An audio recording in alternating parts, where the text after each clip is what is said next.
اتنا سننے کے بعد ایک کونے میں چلے جاتے اور بیٹھ کر کے رونے لگتے ہیں، اے اللہ کے نبی یہ تو میں نے بڑے گھاٹے کا سودا کر دیا ہے، نہ جانے میری کتنی نیکیاں برباد ہو جائے گی، نہ جانے کتنی میری نیکیاں تباہ ہو جائے گی، اے اللہ کے نبی یہ تو میں نے بڑے گھاٹے کا سودا کر دیا ہے، یہ تو میں نے بہت غلط کام کر دیا ہے۔ پیارے نبی صلی اللہ علیہ وسلم نے فرمایا، اے میرے صحابی کیا تو نے قرآن کی آیت نہیں پڑھی ہے؟ اللہ نے قرآن کے 18ویں پارے میں کہا وَنَزَعُ الْمَوَازِينَ الْقِسْطَ لِيَوْمِ الْقِيَامَةِ وَنَزَعُ الْمَوَازِينَ الْقِسْطَ لِيَوْمِ الْقِيَامَةِ کل قیامت کے دن اللہ تبارک و تعالی انصاف کا ترازو رکھے گا، کل قیامت کے دن اللہ تبارک و تعالی انصاف کا ترازو رکھے گا، فَلَا تَظْلَمُ نَفْسٌ شَيْئًا اس وہ ترازو ایسا ہوگا وہ کسی کے ساتھ ناانصافی نہیں کرے گا، وہ کسی کے ساتھ ظلم نہیں کرے گا۔ وَإِن كَانَ مِثْقَالَ حَبَّةٍ مِّنْ خَرْدَلٍ أَتَيْنَا بِهَا وَكَفَى بِنَا حَاسِبِينَ اللہ تبارک و تعالیٰ فرماتا ہے میرے بندو اگر تم نے رائی کے دانے کے برابر بھی اگر نیکی کی ہوگی یا رائی کے دانے کے برابر بھی اگر تم نے گناہ کیے ہوگے وہ سارے کے سارے نیکی اور وہ سارے کے سارے گناہ ہمارے ترازو پر تولا جائے گا۔ صحابی کہنے لگے اللہ کے نبی جب اللہ کے ترازو پر اتنا خطرناک معاملہ ہوگا یہ تو میرے برداشت سے باہر ہے، یہ تو میرے کیپیسٹی سے باہر ہے، اے اللہ کے نبی میں اتنا بڑا رکس نہیں لے سکتا، اے اللہ کے نبی میں اتنا بڑا رکس نہیں لے سکتا، اے اللہ کے نبی انی اشہدک کأنہم کلہم احرار اے اللہ کے نبی میں آپ کو گواہ بنا کر کے کہتا ہوں کہ میں نے اپنے سارے غلاموں کو آزاد کر دیا، جو بھی میں نے ان کو سزا جو بھی انہوں نے غلطی کی تھی سب میں نے اسے معاف کر دیا، اور اے اللہ کے نبی میں آپ کو گواہ بنا کے کہتا ہوں اور تمام لوگوں کو گواہ بنا کے کہتا ہوں کہ میں نے سارے غلاموں کو آزاد کر دیا۔ یہ حقوق العباد۔ آج افسوس ہوتا ہے عدالتوں پہ چلے جاؤ، کچہریوں پہ چلے جاؤ، بھائی بھائی کے خلاف کیس لڑ رہا ہے، باپ بیٹے کے خلاف کیس لڑ رہا ہے، رشتہ دار کے خلاف کیس لڑ رہا ہے، پڑوسی کے خلاف کیس لڑ رہا ہے، سب سے زیادہ آپس میں لڑائی جھگڑے یہ مسلمان قوم کر رہی ہے، یہ شرم کی بات ہے اور چلو بھر پانی میں ڈوب مرنے کی بات ہے۔ ہمیں تو سب سے زیادہ حقوق العباد کے معاملے میں ساودھان رہنا چاہیے۔ میرے پیارے بھائیوں اللہ کے نبی صلی اللہ علیہ وسلم گارنٹی دیتے ہیں، آپ نے فرمایا انا زعیم ببیت فی ربض الجنہ میں اس شخص کو جنت میں مکان کی گارنٹی دیتا ہوں، میں اس شخص کو جنت میں پلاٹ کی گارنٹی دیتا ہوں۔ اور چمنی بازار کے لوگوں پورنیہ میں زمین خرید لیتے ہو تو اپنے آپ کو بہت خوش نصیب مانتے ہو، پورنیہ میں مکان بنا لیتے ہو تو اپنے آپ کو بہت خوش نصیب مانتے ہو کہ میں نے پورنیہ میں زمین خرید لی، میرے نبی تمہیں جنت میں پلاٹ دلا رہے، میرے نبی تمہیں جنت میں مکان دلا رہے، بس ایک کام کر لو انا زعیم ببیت فی ربض الجنہ میں اس شخص کو جنت میں مکان کی گارنٹی دیتا ہوں لمن ترک المراء وان کان محقا جو حق پر رہنے کے باوجود جھگڑا چھوڑ دے، وہ انسان حق پر ہے وہ بالکل صحیح ہے تب بھی دوسرے بھائی سے جا کر کے کہتا ہے جو بھی ہوا چلو معاف کر لو، آپس میں معاملہ سلجھا لو، میں اسے جنت کی گارنٹی دیتا ہوں۔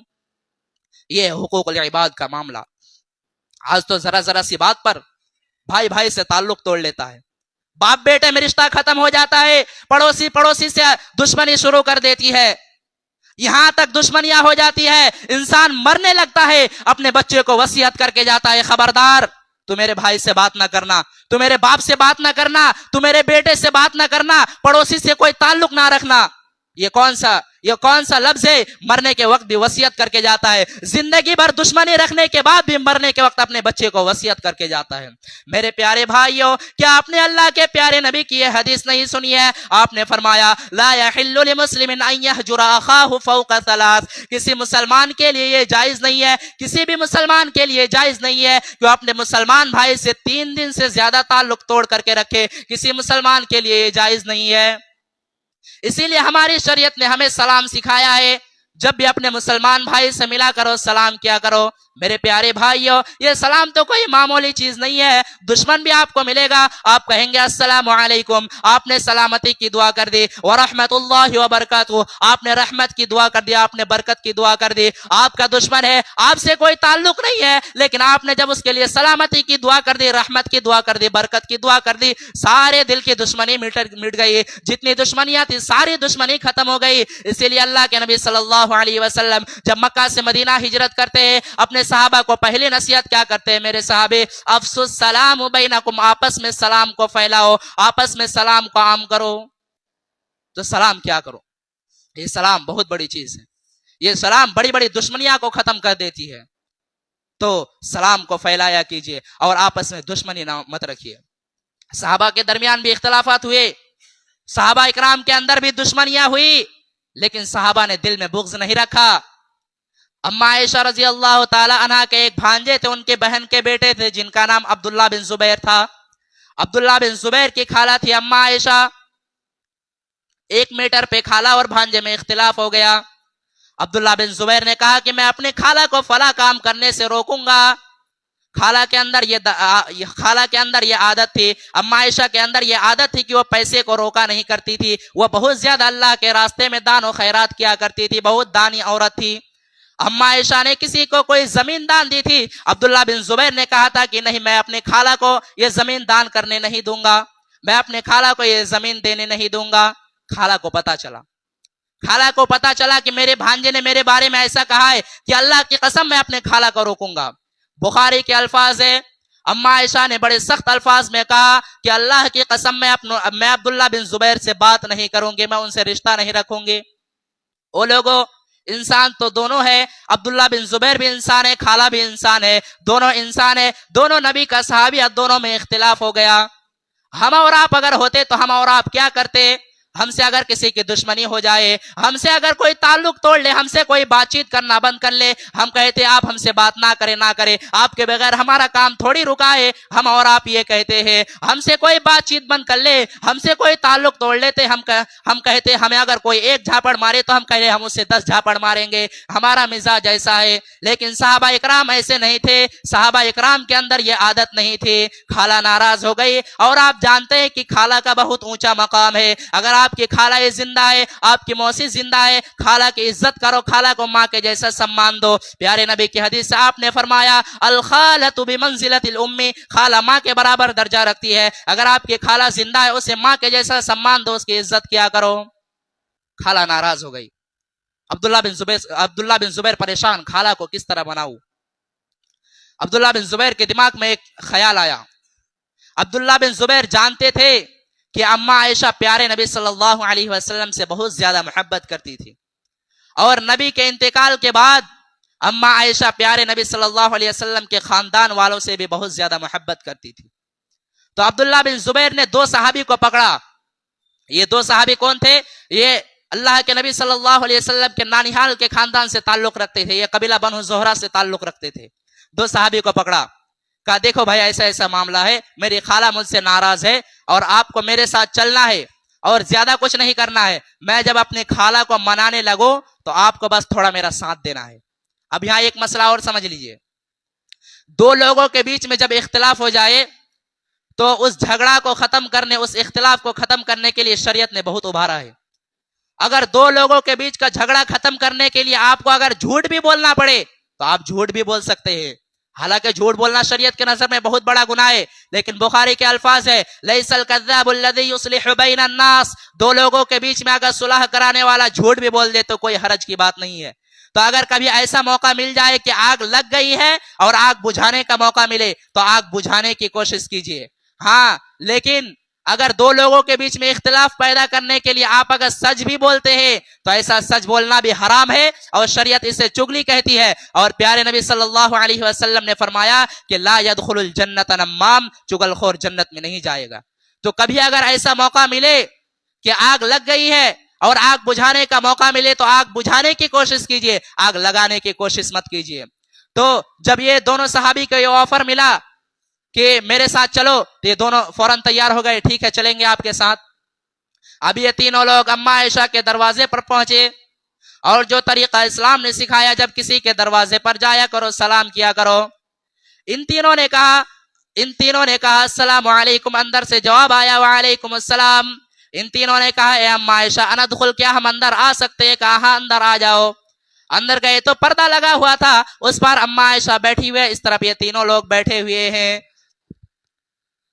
جیسے یہ تینوں لوگ پہنچے، اندر پردہ لگا ہوا تھا، پردہ کے اس پار اما عائشہ بیٹھی ہوئی ہے، اور اس طرف یہ تینوں لوگ بیٹھے ہوئے ہیں۔ عبداللہ بن زبیر فوراً پردہ کے اس پار جاتے اور کہتے ہیں اپنے خالہ کے گلے لگ کر کے رونے لگتے اور کہتے ہیں خالہ جان مجھ سے غلطی ہو گئی ہے، مجھے معاف کر دیجئے خالہ جان، مجھے وہ بات کہنی نہیں تھی جو میں نے کہی ہے۔ خالہ کہتی ہے نہیں نہیں میں تجھے معاف نہیں کروں گی، میں نے بہت بڑی قسم کھائی ہے، میں تجھے معاف نہیں کروں گی۔ غور کرو میرے پیارے ساتھیوں، آج کے دور میں کون اپنی غلطی کو مانتا ہے؟ لیکن عبداللہ بن زبیر نے اپنی غلطی کو مانا اور خالہ جان مجھے معاف کر دیجئے۔ خالہ کہتی ہے نہیں میں تجھے معاف نہیں کروں گی، میں نے بہت بڑی قسم کھائی ہے۔ خالہ جب یہ کہنے لگے، ادھر سے یہ دونوں صحابی کہنے لگے اے اماں عائشہ آپ تو نبی کی بڑی چہیتی بیوی ہے، کیا آپ نے نبی کا یہ فرمان نہیں سنا ہے کہ لا یحل لمسلم ان یہجر اخاہ فوق ثلاث، کسی مسلمان کے لیے جائز نہیں ہے کہ اپنے مسلمان بھائی سے 3 دن سے زیادہ تعلق توڑ کر کے رکھے۔ اے اماں عائشہ آپ کا بھانجا ہے، آپ کی بہن کا بیٹا ہے، چلو مان لیا ہے اس نے غلطی کی ہے، اب معافی مانگ رہا ہے، معاف کر دیجئے۔ آخر کار اماں عائشہ نے عبداللہ بن زبیر کو معاف کر دیا اور اپنی قسم کو توڑنے کی وجہ سے 40 غلام آزاد کیے۔ اور جب بھی اماں عائشہ اس واقعہ کو یاد کرتی تھی اتنا روتی تھی کہ ان کا دوپٹہ آنسو سے بھیگ جاتا تھا۔ یہ تھے صحابہ اکرام۔ دل میں بغض مت رکھو، دل میں بغض رکھ کر کے جاؤ گے اللہ کے یہاں پچھتانا پڑے گا۔ کسی کا حق مارا ہے تو حق دے دو، حقوق العباد کا معاملہ بڑا خطرناک ہے۔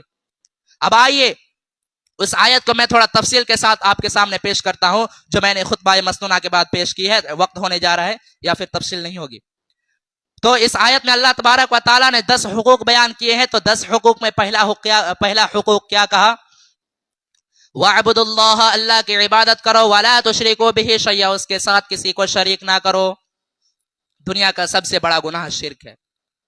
ہمیں لگتا ہے کسی نے ایک دن پہلے عید کی نماز پڑھ لی، کسی نے ایک دن پہلے روزہ رکھ لیا، کہیں چوری ہو رہا ہے، لگتا ہے کہ کچھ نہیں ہو رہا ہے، بہت بڑا گناہ ہو رہا ہے۔ اگر یہ سب ہو رہا ہے تو بہت بڑا گناہ ہو رہا ہے، لیکن شرک ہو رہا ہے کوئی بات نہیں ہے۔ مسلمان اللہ کے سوا کسی اور کے سامنے جا کر کے سجدہ کرتا کوئی بات نہیں ہے۔ یہ شرک اتنا بڑا گناہ ہے کہ اللہ نے قرآن میں کتنی آیتیں نازل کی ہے، اگر ان آیتوں کو بیان کروں تو 3-4 جمعہ ایسے ہی لگ جائے گا، اگر مختصر میں بیان کروں تب بھی۔ قرآن میں آیتیں بھری پڑی ہوئی ہے یہ شرک کے وجہ سے۔ میں آپ کو ایک آیت پڑھ کر کے سناؤں، اللہ نے قرآن میں کہا، اللہ نے قرآن میں شرک کرنے والوں کے لیے کہا ان اللہ لا یغفر ان یشرک بہ ویغفر ما دون ذلک لمن یشاء، شرک کو کبھی معاف نہیں کریں گے، یہ شرک گناہ اللہ کبھی بھی معاف نہیں کرے گا۔ انہ من یشرک باللہ فقد حرم اللہ علیہ الجنہ ومأواہ النار وما للظالمین من انصار، یہ شرک کرنے والا شرک کرنے کے بعد بغیر توبہ کیے ہوئے اگر دنیا سے چلے جائے، جنت حرام ہے اس کے اوپر، جنت حرام، وہ کبھی جنت میں نہیں جائے گا، وہ ہمیشہ ہمیشہ جہنم میں رہے گا، اور ایسے ظالموں کے لیے اللہ تبارک و تعالیٰ کی طرف سے کوئی مدد نہیں آئے گا۔ اور مسلمان یہی شرک جا کر کے وہ مزار پہ جا کے سجدہ کر رہا ہے۔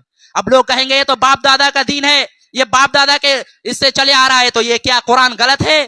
یہ قرآن میں یہ آیت غلط ہے؟ قرآن میں تو آپ نے جب قرآن کو پڑھا تو شروع میں ہی اقرار کر لیا ذالک الکتاب لا ریب فیہ، بے شک اس کتاب میں کوئی شک نہیں ہے، تو یہ سب آیتیں قرآن کی ہے، اور قرآن میں ہی اللہ نے کہا وہ ہمیشہ جہنم میں رہے گا، اور یہ شرک کرنے والا ہمیشہ ہمیشہ جہنم میں رہے گا۔ کتنی مثالیں اللہ نے قرآن میں شرک کے لیے بیان کیا ہے، کتنی مثالیں بیان کی ہے۔ ابھی وقت نہیں ہے اس لیے ان مثالوں کو بیان نہیں کروں گا، کبھی اللہ تبارک و تعالیٰ کا زندہ رکھے تو آپ لوگوں کو پورا شرک کو تفصیل کر کے بیان کروں گا آپ لوگوں کے سامنے انشاءاللہ۔ یہ شرک بہت بڑا گناہ ہے، یہ شرک سے بچیے۔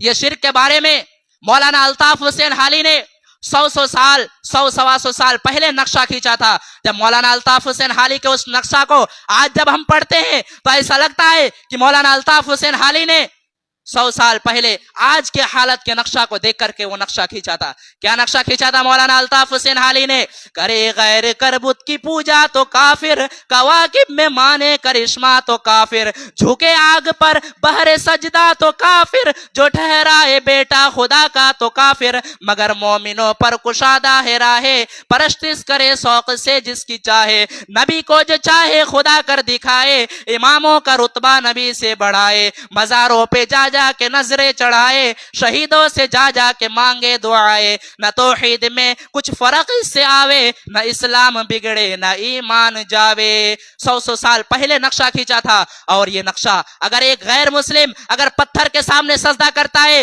مورتی کے سامنے سجدہ کرتا ہے تو اسے کافر کہتے ہیں، اسے جہنمی کہتے ہیں۔ وہی کام ایک مسلمان جا کر کے مزار پہ کرتا، موحد کیسے ہو سکتا ہے؟ اسلام یہ ناانصافی نہیں کر سکتا ہے، اگر وہ کافر ہے تو وہ بھی کافر ہوگا، کیونکہ اس نے مزار پہ جا کر کر کے سجدہ کیا ہے, اللہ کے علاوہ کسی اور کے سامنے جا کر کے سجدہ کیا ہے. اور سورہ جن میں اللہ تبارک و تعالیٰ نے کہا ان المساجد للہ فلا تدعوا مع اللہ احدا, سجدہ اور عبادت کے لائق اللہ تعالیٰ ہے, اس کے سوا کسی کی بھی عبادت نہیں کرو.